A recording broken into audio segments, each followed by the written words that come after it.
ওয়ালাইকুম, আশা করি সবাই ভালো আছেন।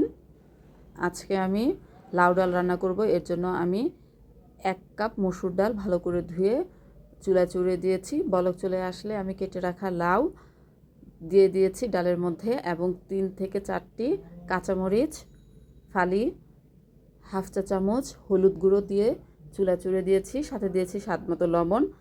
যখন এটা ফুটে সিদ্ধ হয়ে এসেছে তখন আমি অন্য একটি কড়াইতে সম্ভার দেওয়ার জন্য 1 টেবিল চামচ সয়াবিন তেল নিয়েছি।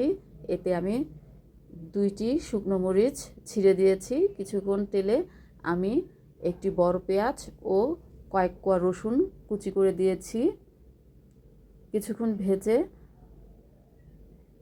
যখন বাদামি কালার হয়ে আসছে তখন আমি কালো জিরে দিয়েছি।